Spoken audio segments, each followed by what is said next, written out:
Welcome, everyone. I'm Enrique Perret. I'm the head of the U.S.-Mexico Foundation. And along with the Mexico Institute at the Woodrow Wilson Center, we gave you the warmest welcome. Convocation is a program, an exercise in which 13 former ambassadors in the relationship, let's say, brainstorm around the U.S.-Mexico relationship state. And in this particular program, we discussed 4 topics. And you're going to hear from four ambassadors in the relationship about their recommendations and comments they did the past December when they gather around Tequila, Jalisco. These 4 topics are security and rule of law, migration and labor mobility, the alignment on the North American economies, and also soft power. So with that, I hope the document is on our webpage, also on the Wilson Center Mexico Institute webpage. Hope you have the time to read it.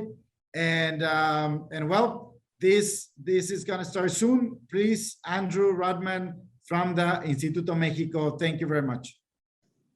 Thank you, Enrique, and good afternoon, everybody, or good morning, depending on where you are. We really appreciate having you here today, and our thanks to the 4 ambassadors who, as Enrique mentioned, participated in our meeting in Tequila a few months ago and are here today to share with all of you summaries, really, of what's found in the report. And after they've each made some opening remarks, we'll take questions from all of you in the audience. You'll be able to submit those questions whenever you like, either via email to mexico@wilsoncenter.org, or you can tag us on Twitter @Mexico Institute, and we'll share those questions with our 4 ambassadors.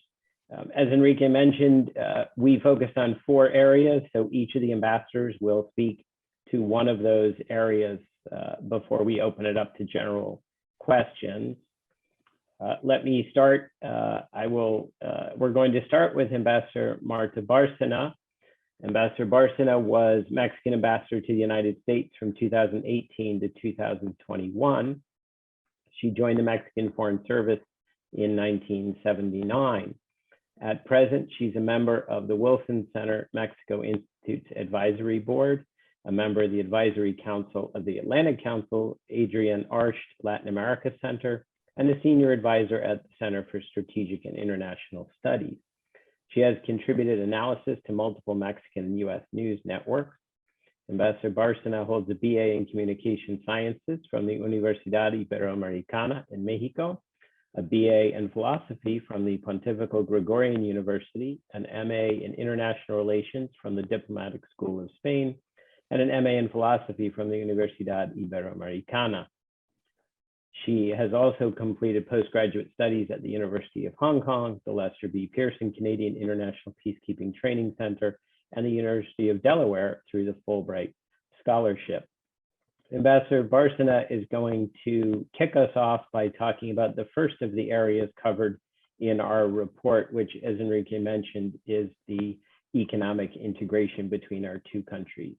So please, Ambassador Bárcena, the floor is yours. Thank you. Thank you very much, Andrew, for the introduction, and Enrique for bringing us together to present the results of the report of the convocation.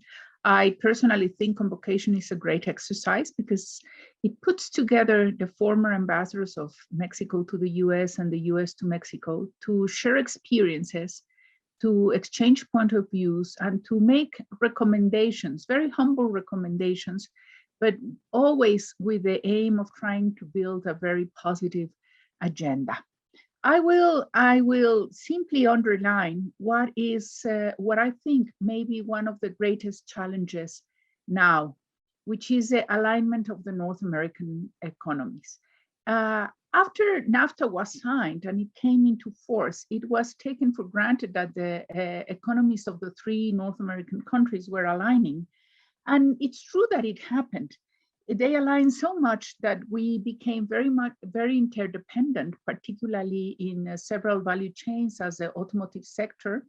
And a very silly example, not silly, but a very common example is that a piece of a car can cross the border of the 3 countries up to 7 times before it is finally in a car. So now we cannot talk about US cars or Mexican cars or Canadian cars. We talk about North American cars because the automotive sector is one of the best examples of how intertwined economies have become in North America. But not only intertwined economies, but it is a proof that the North American region is a platform for global production. Because we don't only produce in Mexico to export to the US or in the US to export to Mexico, but we produce in the North American region to export to all parts of the world. And one example is, for example, is the production of Audi Q5 in Puebla with parts from all North America, and it is exported from Mexico to the whole world. So when USMCA came into force in 2020, we just simply assumed that this interdependence was going to grow bigger and more intense and more deep. But then it came COVID-19, and we had several challenges of aligning our essential sectors. And then it became the invasion of Ukraine by Russia, and all the disruptions in the supply chains that took place with COVID-19 again went back into difficulties. And now with the challenges of inflation and the high prices, particularly of energy and of food. And now what we are seeing is that maybe we shouldn't take for granted that our economies are going to align by themselves, but that we have to work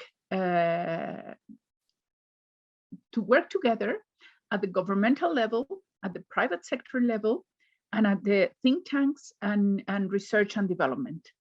And even though in 2021 there were good news, like the reactivation of the high-level economic dialogue and the North American Leaders Summit that for obvious reasons hadn't take place in the last 5 years. And really there was, I think it was a very good news, the reactivation of these 2 fora for various reasons, even though you can say that they didn't really adopted a vision for the future, but they gave us a roadmap for the next 2-3 years. And if we just can comply with that roadmap on some of the commitments and agreements that of those 2 fora of the North American Leaders Summit and the high-level economic dialogue, we can see that this alignment of the North American economies can bear fruit. Another thing that the report of Convocation said, and I want to underline that, is that it seemed when President Biden was elected, and it was also my personal appreciation, that there could be an increasing coincidence on a progressive agenda between the governments of Mexico, the US, and Canada, because there were 3 progressive governments basically on tackling some of the key issues of a progressive agenda, which is inequality and social justice. But at the beginning, it seemed so that we could work very well. But now, slowly, I'm afraid we're drifting apart on that coincidence on a progressive agenda. And we are drifting apart because we are not finding common ground on defining which is the relationship between inequality, democracy, and development. And also because we don't have coincidences on climate change and on energy transition. And we have less and less coincidences on foreign policy. So I was reading, for example, a poll that was recently applied in Canada, and nearly 50% of the Canadians think that the best element of their foreign policy is the defense of democracy and human rights. And I'm sure that if you apply that poll in Mexico, the results will be different and the point of view of the government will be different. So I'm afraid that these coincidence that we were happy at the beginning to underline, the coincidence on a progressive agenda, we're drifting apart, and we have to think hard about what does that mean, and if that will help the alignment of the North American economies or not. So besides these challenges of alignment of the progressive point of view or the North American economies, we have very precise challenges too on the interpretation of USMCA. We already had the first case in which Canada lost on the dairy, but then Mexico and Canada presented a challenge, an arbitration request for the interpretation of the rules of origin in the auto sector.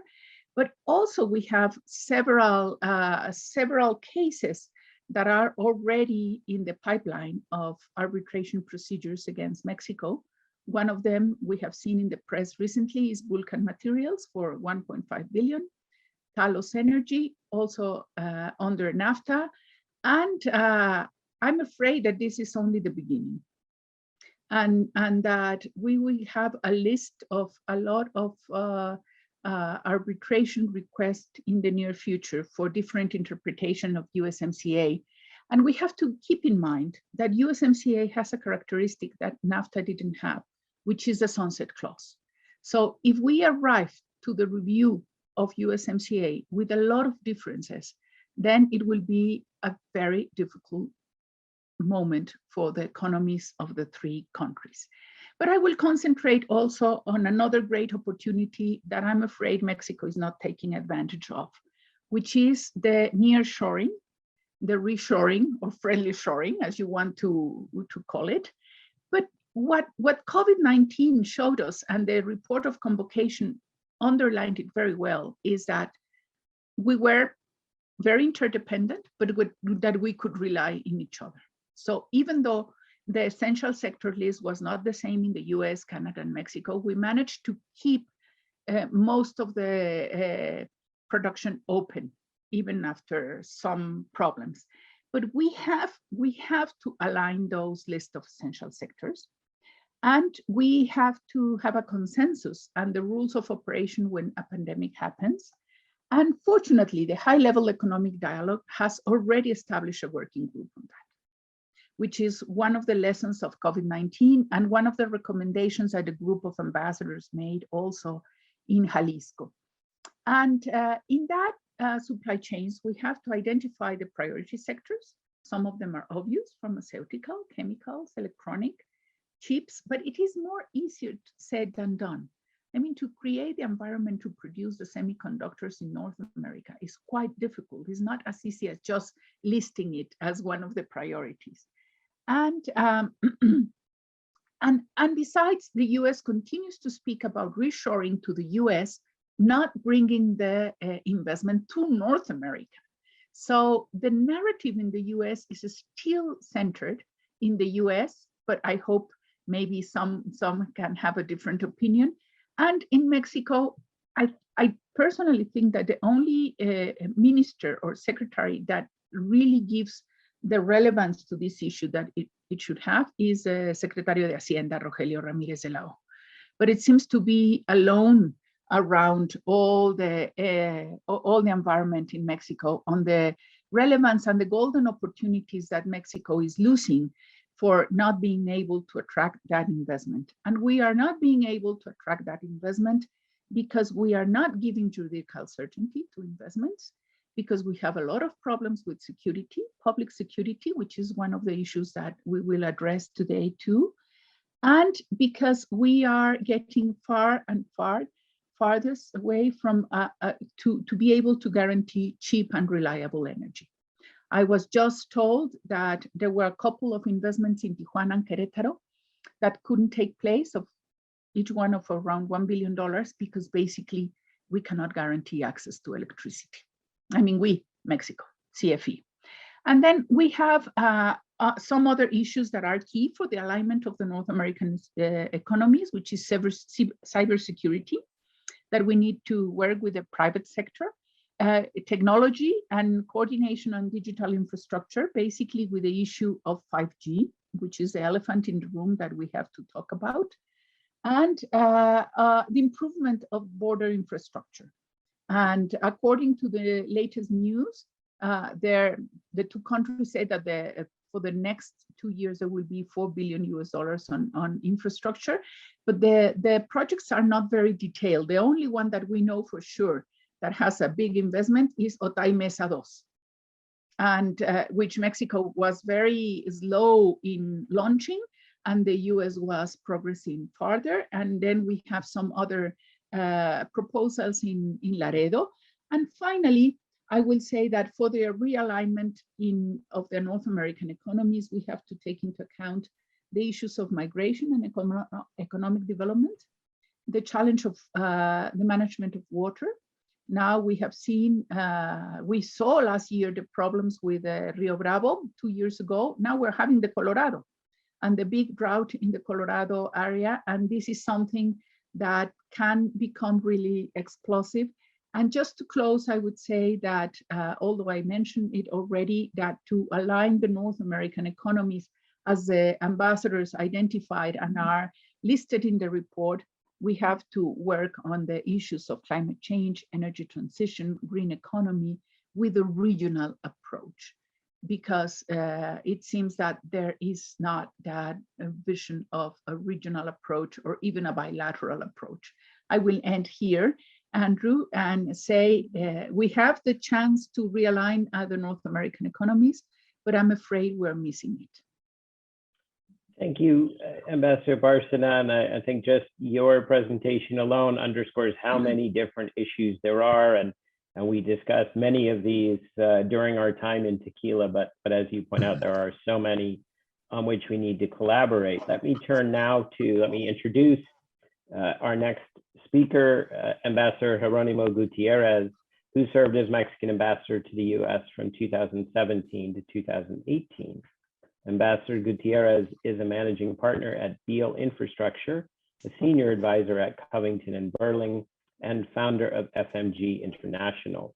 He serves on the boards of directors of New York Life Seguros Monterrey and on the advisory boards of the Mexican Entrepreneurial Association of the United States, the Wilson Center's Mexico Institute, and the American Society of Mexico. Ambassador Gutierrez has contributed opinion articles to several Mexican and US newspapers and writes a column for Mexico Today. He is also a senior fellow at the Center for Binational Institutions of the US-Mexico Foundation. He holds a BA in economics from the Instituto Tecnológico Autónomo de México, ITAM, where he also studied political science, and a master's in public administration from Harvard's John F. Kennedy School of Government, for which he received a Fulbright Garcia Robles Scholarship. Ambassador Gutierrez is going to talk about the second pillar of our conversation, which was labor mobility and workforce development. Over to you, please, Ambassador Gutierrez. Thank you very much, Andrew. First, let me thank and recognize the US-Mexico Foundation and the Mexico Institute of the Woodrow Wilson Center for being the motor of this important initiative of Convocation. It is really them that have convened this group of ambassadors to produce something that is hopefully useful. Earlier this morning, I was talking to someone about the convocation exercise, and I mentioned that besides helping us continue to feel important, I think that all of the ambassadors have, all of this group of former ambassadors have three things that they share among themselves. One is that we value the relationship. We think it's important, and therefore we think both sides should be careful and should try to take advantage of the bilateral relationship. And that goes both for US and Mexican ambassadors. The second thing is that, it is said that history not necessarily repeats itself, but it does echo. And in that regard, all of us, I think hopefully we've managed to have some successes during our tenure, but we surely made a lot of mistakes, and therefore we bring that experience to the table. And finally, as Ambassador Bárcena was saying, this is a positive exercise. It is not intended to point fingers or to, point at the governments or anybody else for that matter. It's just an attempt to provide, some positive feedback based upon our own experience. With respect to labor mobility, which is one of the areas that the report covers, I would start by saying that the US and Mexico have strived to regulate and to facilitate labor mobility literally for centuries. The first attempts were in the early 1900s, if I'm not mistaken. Over the last 20 years, there have been intermittent discussions and proposals to create some form of guest worker program between Mexico and the United States. And to be clear, the context of that discussion has always been a difficult one, as it remains today. Nevertheless, the report is based on the idea that in spite of very clear difficulties, there's also a good opportunity to try to accomplish something in labor mobility because of several reasons. One is geography continues to deepen our economic, social, and family ties, and that's very clear. The second thing is that the US population is rapidly aging, while the number of people most likely to look for work in Mexico, it will continue also to grow for the next 25 years or so. Third, over the last 2 years, US concerns about worker shortages have increased very clearly, and workforce development ranks very high in what we could label sort of the post-USMCA agenda. And I would add that finally, Mexico has been, for the past years, also providing, in spite of the difficulties and the tensions and the disagreements, has actually been providing a lot of support and cooperation on the issue of regional and bilateral migration. And these are things that, in my personal view, this specific support is something that should be leveraged as part of the discussions that we have bilateral. Why is it so difficult to advance in labor mobility? I think there are also good reasons for that. The first one is the past, since 2013-14 at least, the regional dimension of immigration has taken precedence on the bilateral agenda. It is also very hard, as all of you know, to decouple labor mobility from comprehensive immigration reform in the United States. I would say that also that after the 2000 sort of Bush-Fox attempt to do something, which in my view, that's the last comprehensive and more polished attempt to do something, both sides, and perhaps for the right reason, have been extremely cautious in trying to push forward something new on labor mobility. And finally, and not unlike what happens in many places worldwide, including Mexico, political polarization in the United States, which is high, hinders what I would call solution-oriented debate about labor mobility and what both sides could accomplish. When we talk about labor mobility between Mexico and the United States, one key factor that stands out is that in 2020, Mexico accounted for roughly 62% of the primary categories of non-immigrant working visas issues by the United States Department of State. This is mainly the H-1B, the H-2A, the H-2B, and the TN visas, among others. And I emphasize 62% of those visas granted by the State Department went to Mexican nationals. So in view of this fact, any future proposal naturally should ask the question whether whatever it gets accomplished should be viewed as a stand-alone program on labor mobility, or rather rely on the available set of work visas that are, and again, out of which a significant portion goes to Mexico. I happen to find myself right now, at least on the second part, we should take advantage of what already exists and try to really increase as much as possible labor mobility within that. And the report that we have put together, comes out with a series of proposals on that regard. I would just highlight 4 of them very briefly. One, and my good friend Ambassador Wayne has written profoundly around this, which is workforce development and labor mobility require a multi-sectoral approach that includes all the sectors and also including voices within government, the private sector, institutions, universities, and that is extremely important. Workforce development should be, in terms of what we have in USMCA, a very important part of our post-agreement agenda, because it's needed and because it provides a lot of opportunities for both countries. The second thing, and relatively obvious, and there's a lot of that has been written about it, we're not the only ones, but it's worth re-emphasizing, is that the H2A program, which is frequently referred the agricultural work visas program that has existed in the United States now for many decades, actually does not have a cap on the number of visas that have been granted, but it does require an important streamline. Let me just pose it in this question. If that program does not have a cap in principle, why are there still people working on the US agricultural sector irregularly?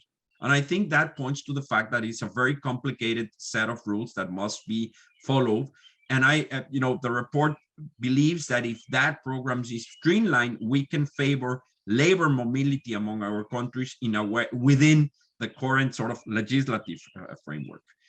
The other thing that it's very relevant is that the minimum qualification accepted to receive many of the US visas for Mexican nationals, and for that matter, for other nationals, is the bachelor's degree. However, today economies demand technical skills that can be certified without necessarily a bachelor's degree. And there are shortages of those in many technical skills. And it is a good opportunity also to work on labor mobility. And that's an area that reflects on the TN visas, and other types of visas. And I think that's certainly an area of opportunity. And finally, I would close that again, we're not inventing anything here.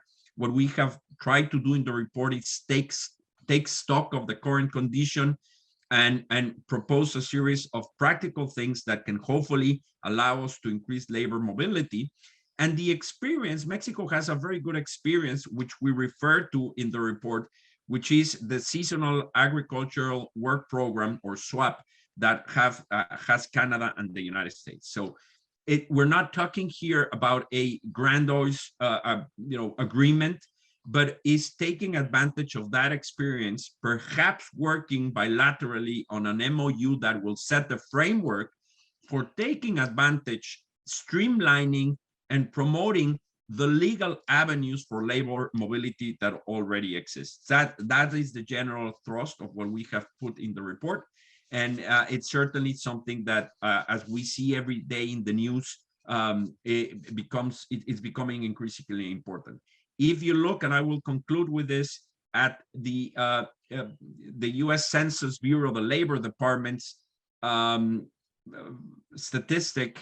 labor statistics for April, you will see that there is in the United States a great need to do something more and better on labor mobility. Thank you very much. Thank you, Ambassador Gutierrez. Great summary of that discussion. It really was, as you alluded to, a pretty intense conversation, as you say, identifying the real challenges and some fairly clear opportunities. It strikes me that often in cases of labor mobility, it's a question of political will, not a question of not knowing what the solutions might be. But we're going to keep moving, and it's my pleasure now to introduce Ambassador Tony Wayne, who's going to talk about the security sessions that we held. Ambassador Wayne served as U.S. Ambassador to Mexico from 2011 to 2015. He's a public policy fellow at the Wilson Center and a co-chair of the Mexico Institute Advisory Board. Ambassador Wayne is also a distinguished diplomat in residence and professional lecturer at American University's School of International Service. He is a senior non-resident advisor at the Atlantic Council and at the Center for Security and International Studies, and serves on the board of the American Academy of Diplomacy, among other affiliations. Ambassador Wayne writes, speaks, and consults on a wide range of topics. He received an MPA from Harvard University's JFK School of Government, MAs from Princeton University and Stanford University, and a BA from the University of California, Berkeley. Ambassador Wayne, please, over to you. Thank you very much, Andrew, and thanks to you and Enrique and all the teams for making this possible. We spent a good deal of time talking about public security with the humility of knowing that neither we, our predecessors, or yet our successors have had great success in dealing with this cluster of problems, but it remains so vital. In fact, tens of thousands of citizens of both countries die each year, and many more are endangered because of cross-border criminal activities and the violence that is connected to it. So it remains as vital as ever, and probably more vital today for a number of reasons that we try to get a handle on this. We had ambassadors participating who had worked on this issue from the late 1980s forward. So we had a lot of experience looking at what had been tried. People acknowledged that there had been some successes, but it was really a mixed record. And we all agreed that so far we've fallen far short of where we would like to be on handling this set of problems. We focused on recent years, and we noted that there were significant tensions over the last 4 and 5 years, 2017 forward, for a number of reasons. One was the US preoccupation with migration and looking at the border rather than the other things, important things that happen at that border. We noted that there was a former Mexican defense minister arrested in the United States. That led to significant tensions and, in fact, generated a new law in Mexico that put significant restrictions on the activities of law enforcement officers of the United States in Mexico. And then what we also saw was during the COVID period, particularly, there was a significant rise in both the smuggling of fentanyl, which is a synthetic opioid, and overdose deaths in the United States from this deadly opioid. All of that, pushing the importance of really getting smarter and learning from past practices and moving ahead in our public security cooperation. So there are different drivers on each side of the border. It's just important, I think, to acknowledge. On the US side of the border, deaths from drug overdoses have been rising significantly since 2015, but they shot up about 20% in the last year, 80% of those deaths from fentanyl, and seizures also at the southwest border went up during this period of time. And then if you look at in Mexico, you can, it's simplistic just to look at homicides, but it is one indicator that also Mexico has been suffering from record levels of homicides. 2019 was the highest numbers ever recorded, with over 34,000 homicides reported. It's declined to about a little over 33,000 in 2021. We're waiting to see what happens in 2022. It might be going down a little, but still, these are very, very significant numbers. And it doesn't really include the other crimes that people are suffering from. There are many people reported missing. There were reports of about 350,000 internally displaced persons in Mexico. So this is it's a phenomena of crime and violence related to crime that really is plaguing both societies, both the United States society and the society in Mexico. And I just noticed just the other day, a new report came out on organized crime around the world. And very sadly, Mexico was rated the 4th worst country out of 193 countries in the world. The estimated cost of this violence in Mexico is about 22.5% of GDP, or was in 2020. When you ask Mexicans, do you feel safe in your hometown? 65% no. We feel insecure. And as recently as March, 45% of Mexicans said this is the single most important issue that needs to be addressed, insecurity. So there's a lot on both sides that needs to be done. And I'll just add in on the US side, there's just been a special task force about the opioid problems and others with a number of recommendations to what to do about that, pointing out how serious this is in US society. So very fortunately, as we were all gathering together, the United States government and the Mexican government did come together. They had a high-level security dialogue, the first one that had taken place for a number of years and never quite in this format. And they agreed on a framework for cooperating. And this framework is very interesting because it goes beyond just traditional going after the criminals. It talks about security, public health, and safe communities. So it's really recognizing the whole range of the supply and the demand, everything that helps generate this really serious problem between these two countries. And then over the past several months, the two governments worked together and they came up with a good set of objectives that the two governments should now work for. But I wouldn't say it's clear that they yet have a full-fledged action plan for tackling this problem. And they, I don't think, have an agreed set of metrics for how they're going to test this going forward. So not surprisingly, the ambassadors came up with a number of recommendations and suggestions that are along these lines. The first thing that we all agreed upon was it would be really good if there could be an agreed analysis of the situation. So both governments were really of one mind as to what was happening. What did the value chains look like? How does money and product move back and forth? If they can get that, at least in broad sense, that will be a good basis for further cooperation. Secondly, we talked a lot about the need to rebuild trust between security agencies, because it's not just that police or intelligence officers or others can get together and all of a sudden share confidential sources or share investigations of how to move forward. You have to trust your counterparts. And very sadly, that trust has been undermined in recent years. So there's a lot of work that needs to be done. And all the ambassadors agreed that it's really important in this sense that both sides have an understanding that if information is shared, if leads are shared, that's going to be protected. And that's going to be a very challenging task for both sides as they move forward to do this, but it will be very important for making good progress.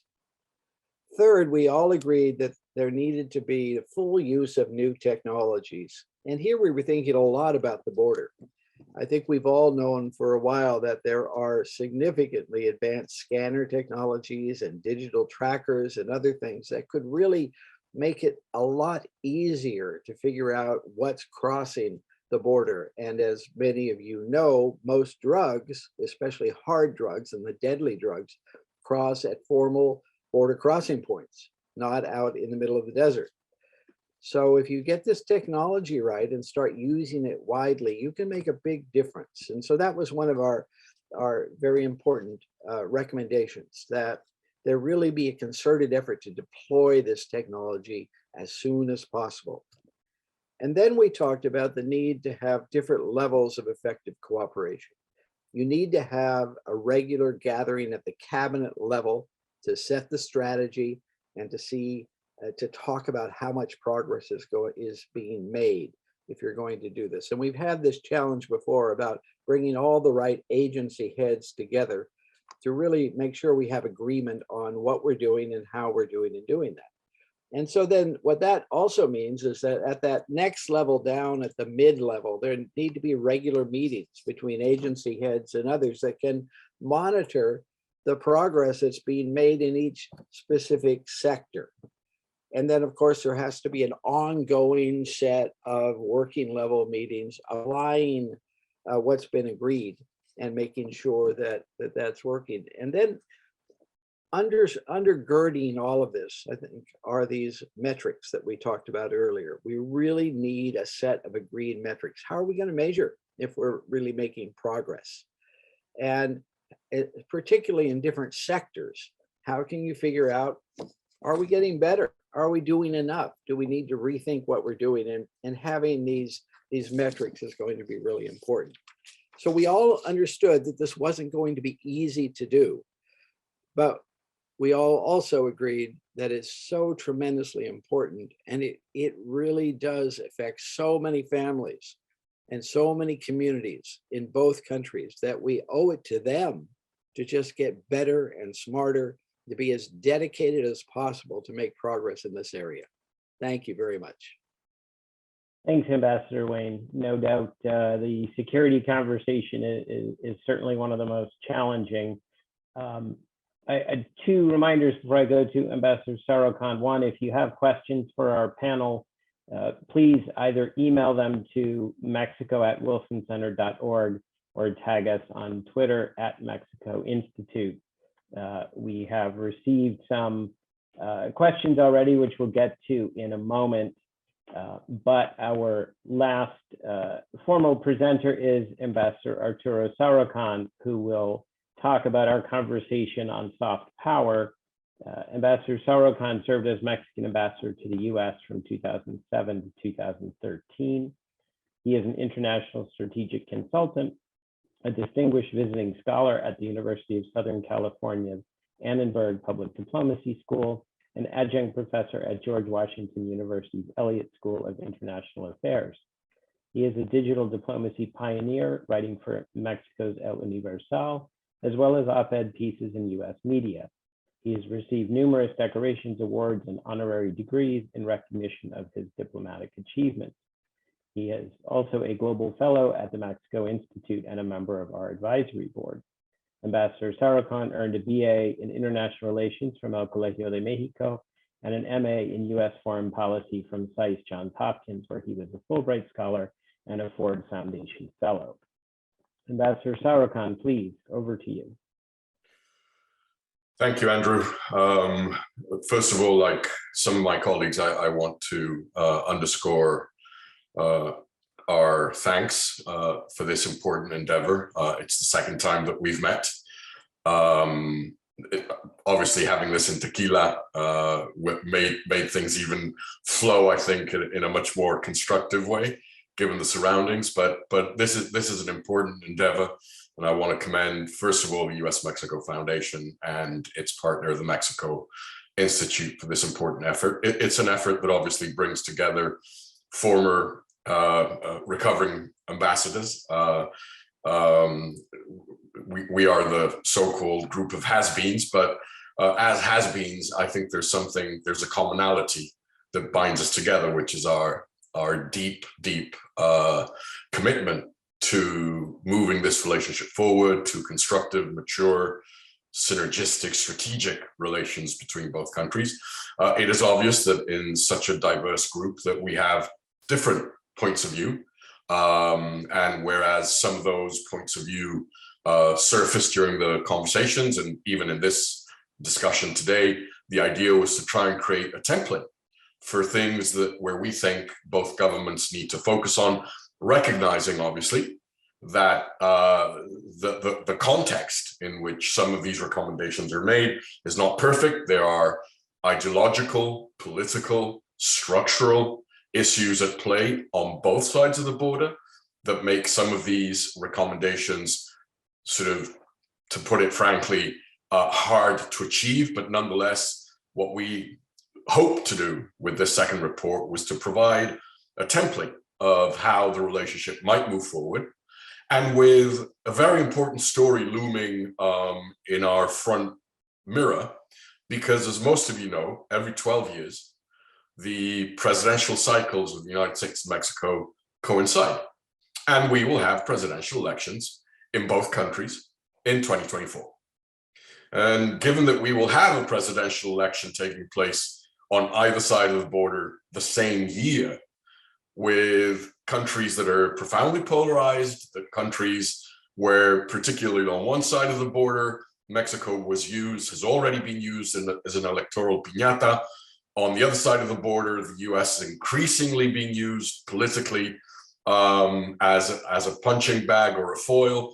one of the issues that I think motivated us in our discussions as we prepared this document was how do we protect, how do we Teflon coat the relationship going forward between now and the presidential election, and more importantly, how do we ensure that the internal political dynamics that will be unleashed by having two coincidental presidential elections take place at the same time, the same year, on either side of the border, does not contaminate, derail, hurt U.S.-Mexican ties. So the issues that we chose, I think, in many ways attempt to do this, and the one that I have been asked to underscore with you today is obviously one which is the fuzziest of the four issues that we're discussing here today, but which is no less relevant and no less important, which is soft power, or in layman's term, how public perceptions regarding each country impact the way policymaking is conducted and the way public opinions on either side of the border engage and interact with the United States and Mexico, in the belief, obviously, that we do think, no surprise here, but we've probably drunk the Kool-Aid for too many years, but absolutely convinced that there are no two countries more important for each other's well-being, security, and prosperity on the face of the earth than Mexico and the United States are for one another. And I think this animates this. And particularly this becomes relevant because when we think of public perceptions, soft power, public diplomacy, when you look at how Mexico is perceived in the United States, you sort of have a Dickensian tale of two cities. Sort of, it's the best of times and it's the worst of times. Why? Because there's no doubt for anyone who's been on this side of the border, who lives in the US, who understands what goes on in the US, Mexico has profound attraction and traction in the United States. Just look at how Mexico is perceived in terms of its creative industries, in terms of its artistic scene, in terms of its tourism and gastronomical potential, the way Mexico is perceived among millennials in the United States. But at the same time, if you know, Mexico is probably the destination of US tourists going abroad, continues to rise. But then you do a word cloud amongst American public opinion, and you ask them to come up with the words that they think of when they think of Mexico, and you won't be surprised. It's corruption, and it's drugs, and it's violence, and it's poverty, and it's migration. All of these are the most salient words of a word cloud when it comes to how Mexicans relate to, think of Mexico. So there's this sort of split screen in terms of perceptions regarding Mexico. And so what animated our discussion on this subject was that it is clear for all of us that a strategy for soft power is needed to maintain an enhanced reputation along other elements of foreign policy on both sides of the border. It is an essential ingredient of the policy toolkit for both foreign policies, and it's the key for the well-being, the prosperity, and security of both nations. Despite what some on either side of the border would like to believe, what happens inside each country does matter and does play an integral role in how the relationship moves forward. Soft power in this regard offers the most cost-effective approach available to maintaining and building the reputational resilience of the US and Mexico, helping to instill confidence and trust and facilitate the development of strategic long-term relationships. Soft power efforts should aim first and foremost at securing the reputational resilience of either country in regards to their partner. It's a self-evident truth, but not because it's self-evident is it less important. Reputation matters. The reputation of a country sits in the collective thoughts and feelings of its multiple and diverse stakeholders. It results from the accumulated decisions, actions, and behaviors of the leaders, the politicians, the officials, and the people within the country, and how these are perceived. Reputation is a social phenomenon. Stakeholders make judgments about a country based on their direct and indirect interaction with its institutions, its products, and by commentary in the public domain, including increasingly on social media. A strong positive reputation translates into long-term value represented by confidence in the country. This impacts positively on economy, security, and potential for future growth. And in this sense, reputation is one of a country's most important assets. The loss of reputation is therefore a serious risk and plays a very important role in how Mexicans and Americans perceive and understand and engage with one another. All risk eventually flows through to value, and reputational risk is no different. A specific event or series of events can impact how stakeholders can perceive a country. If stakeholders subsequently choose to change their behavior, it may ultimately impact on, for example, trade issues, license to operate, economic sectors, or security.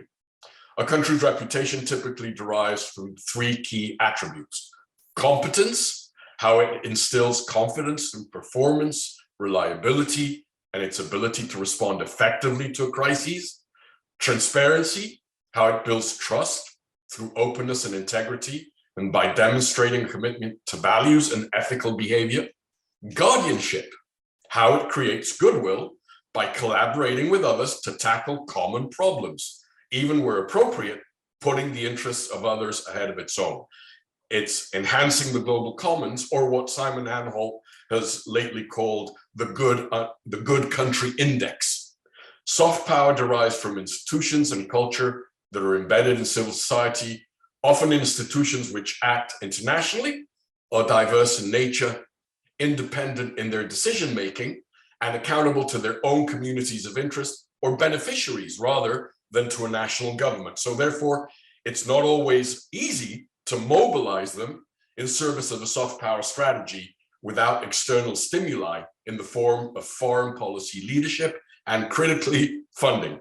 Some of the recommendations in our report underscore that there is this foreign domestic policy interface and the multiple stakeholder environment, and therefore strategies by both the US, Mexico, and collectively by both countries should be developed in as open and transparent and inclusive way as possible.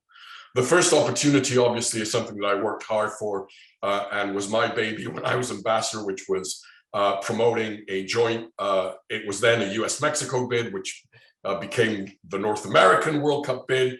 We have a World Cup in 2026, which will provide an important platform to showcase North America as a region, and therefore the opportunity for Mexico and the United States to jointly develop public diplomacy programs by both countries to be run simultaneously on either side of the border and send a message as to what North America is about, but also win the hearts and minds of Mexicans and Americans as we develop this public diplomacy program, piggybacking on the road to the North American World Cup in 2026. We also underscored that policymakers should advance with their counterparts in the other country institutional support for public diplomacy programs that enable acknowledgement and a better understanding of the opportunities and challenges with each country. We clearly recognize, and given that you heard some of us are precisely the beneficiaries of the Fulbright and then the Fulbright Garcia Robles program, we are concerned that Mexico has been dropping in terms of the number of Fulbright scholars that come to study to the US, Fulbright grantees that from the US that come to Mexico, and how we need to empower the Fulbright Garcia Robles program, expand it, fund it, so that Mexico once again is one of the countries with the largest number of Fulbright Garcia Robles fellowships in the United States. Language, key issue, key opportunities. Mexico, the Mexican government, it's the embassy here, its network of 50 consulates should be playing a very important role in teaching Spanish as a second language. Spanish language skills obviously becoming more essential in the United States. People tend to forget that after Mexico, the United States is the second largest Spanish-speaking country in the world, and therefore the opportunity to be able to tap into that on the Mexican side is critically important. Obviously, both governments need to continue working from the private sector, think tanks, universities, to highlight positive elements of perception and combat negative stereotypes about Mexico and Mexicans through a variety of media. And then, obviously, in terms of how we promote tourism, and tourism destination? How do we enhance the role of local artists, creative industries, gastronomy that plays such an important role in those reservoirs of goodwill that Mexico has been able to generate in the United States? And I'll end here because I can see we're quickly running out of time. Thank you. Thank you, Ambassador Sarukhán. I was hoping you would work in a reference to the World Cup. I think certainly one of the things that came out of the conversation is that is a great opportunity for North America that shouldn't be missed. Let me just clarify. We chose the 4 issues that were discussed here today as 4 of the most pressing, but there are certainly other issues that are on the docket, some of which also came up in the presentation, and others that were discussed in the during the conversations in Tequila. But you know, in an effort to try to focus our conversations, we picked those 4, and that's why those are the 4 that are addressed in the report. We have a little more than 15 minutes for some questions. We've received a few. Just a reminder, mexico@wilsoncenter.org via email, or @Mexico Institute on Twitter if you have questions. I think what I'll do is I'll pose them and open it up to all 4 of our ambassadors and let them respond if they choose to do so. We'll try to keep those responses a bit short. One of the first that came in that I think is a great way to pull some of this together is a question about the impact of the relationship, or the state of the relationship as it impacts investment decisions, and what you might say, for example, to someone looking to invest in Mexico with respect to issues such as rule of law, respect for democracy, energy, etc. So I'll leave that. Looks like Ambassador Bárcena maybe wants to comment. Yes, thank you, Andrew. But of course, I'm sure my colleagues can complement what I say. What I would tell the investor looking to allocate, you know, resources to Mexico or the US because of the rule of law, I would tell him, Mexico is a very complex country. And even though we have a problem with rule of law, there are certain areas in Mexico in which you can find more opportunities to invest wisely and to have good returns, to find the right people, and to have that rule of law. So I would say, look for those states or regions in Mexico in which you would find yourself comfortable. And I think this is something that I've seen some investors doing already, and some embassies in Mexico working with that perspective. That means that an investor should also work with local authorities, because in many of the issues that an investor is worried about, it's the local authorities who can give him the right perspective and the right answers for convincing him or her to allocate their investments. So I would say, don't think that the problems that we are talking about are in the whole country. There are regions in which you can really go with more confidence. I will not name here because for obvious reasons, I don't want to get into problems, but I think the consultancy firms know very well which regions and which places are there.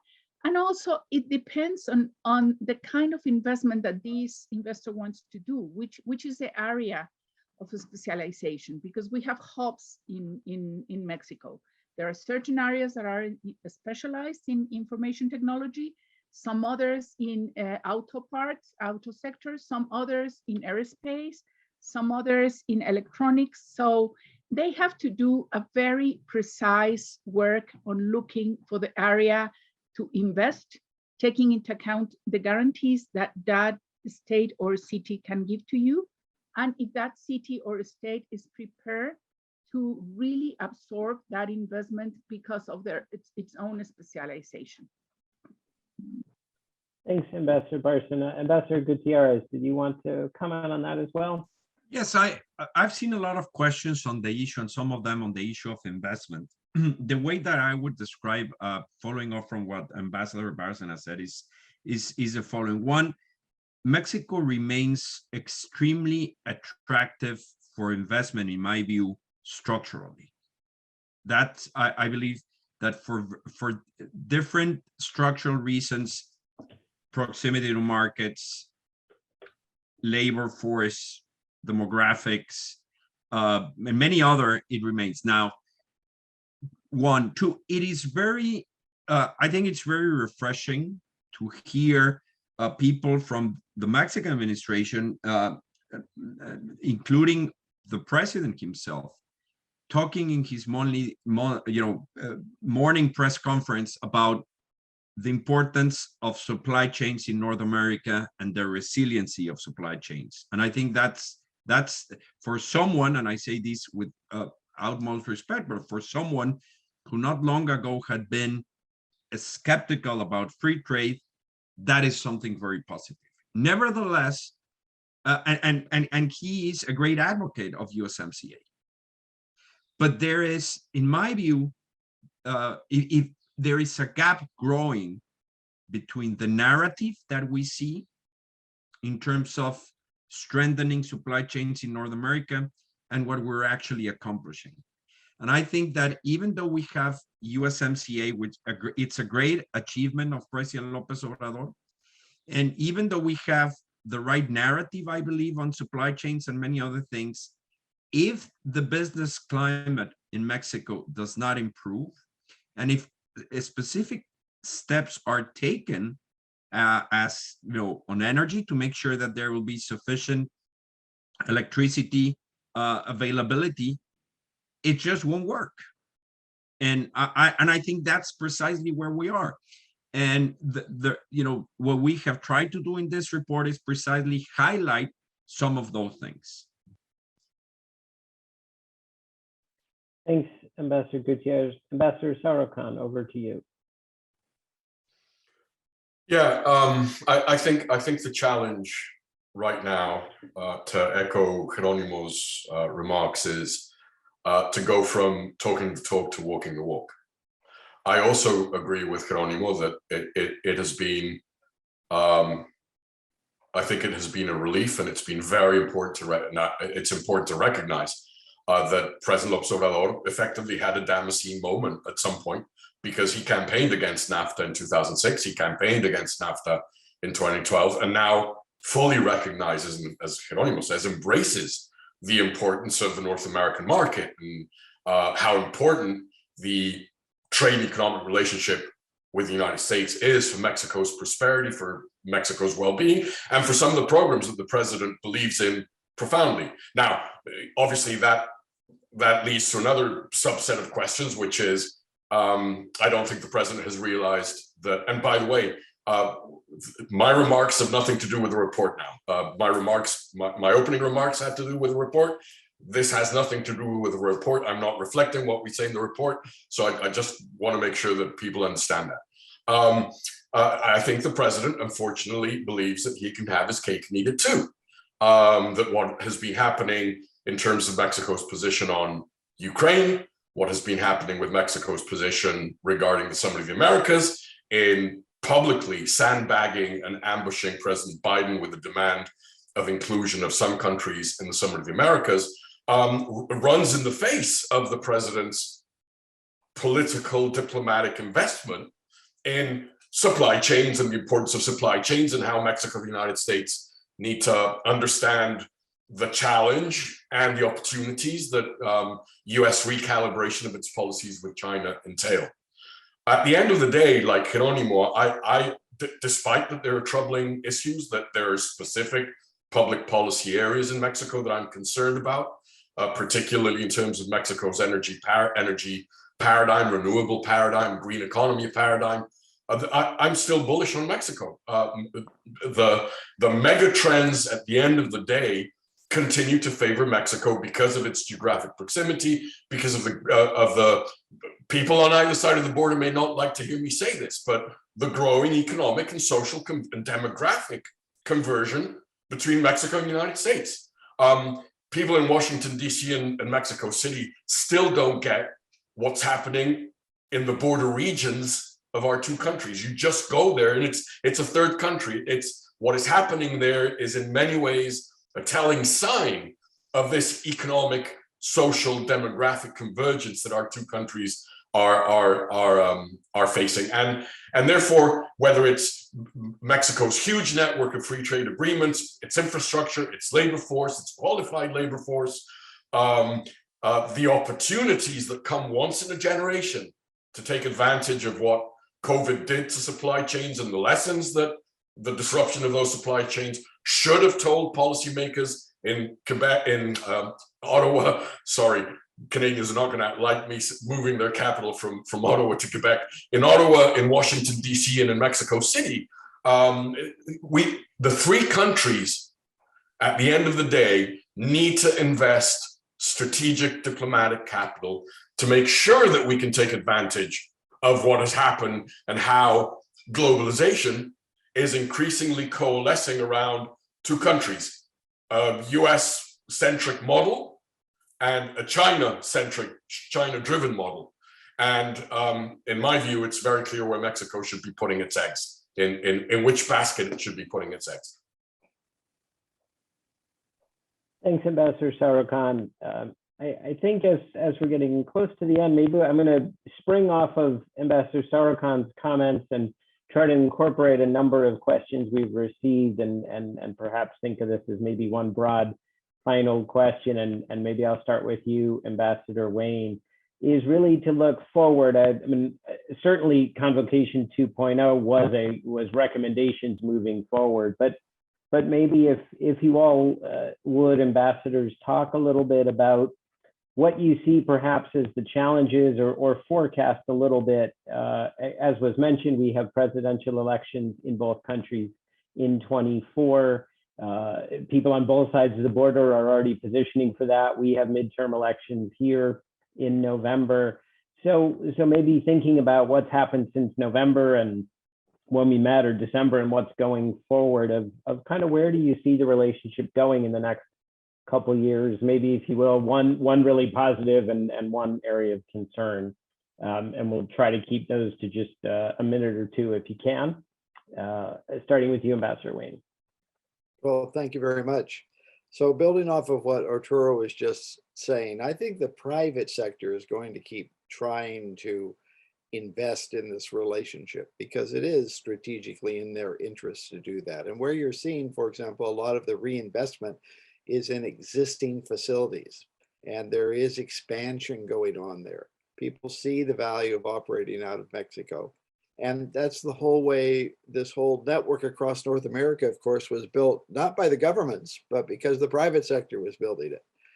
And in fact, the real challenge is to try to get the governments all aligned at the same time to reinforce that. And I think that is going to be the challenge going forward. And the challenge is one of the challenges is going to be the strategic interests of the three countries against the short-term political interests of various politicians running for election or re-election, and how they will try to divert things. Because as we've implied, but we haven't used my favorite word yet, this relationship is intermestic. It's international and domestic at the same time. So you're going to get domestic political issues in all three countries, actually, and certainly Mexico and the United States being played at the same time. You have really interesting long-term strategic international relationships at stake. I think the other thing, one other point just to remember, is that we're now asking the three governments actually to do some detailed thinking on supply chains and other issues that they aren't used to doing.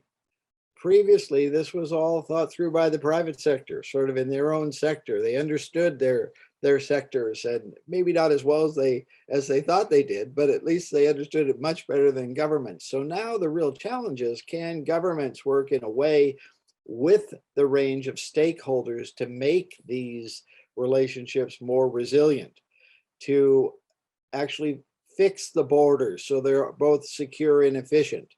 We haven't done that well so far in doing that. So that's one of the big challenges going forward. But I think if we can get people to limit the domestic politics that they play and keep their their vision big and long term, as Arturo was talking about there. That's one good thing. And then two, the governments need to keep focused and learning with the private sector, with the stakeholders, with the universities and others that were mentioned as we look at workforce development. We can make some really significant progress, which is going to improve the well-being of our citizens. And that certainly is triply true for the public security issues. You've got an administration in the US now that has laid out a policy of investing in taking care of those in need of help for drug addiction, of investing in communities. So you're going to hopefully be seriously addressing the supply side. We need to get a lot better on addressing the demand side as we move forward. And I very much hope we can do that. Thank you. Thank you, Ambassador Wayne. Let me go now to Ambassador Gutierrez for answers to the question I posed, or any other final thoughts in our last just couple minutes. Very quickly, two things. One is, I think that thanks to the work of many people that believe in the relationship over the last 30 or more years, we've made the vast majority of relevant players in the relationship understand its importance. They understand that it's almost a need to have a good relationship. What we need to convince those is that it's also an opportunity.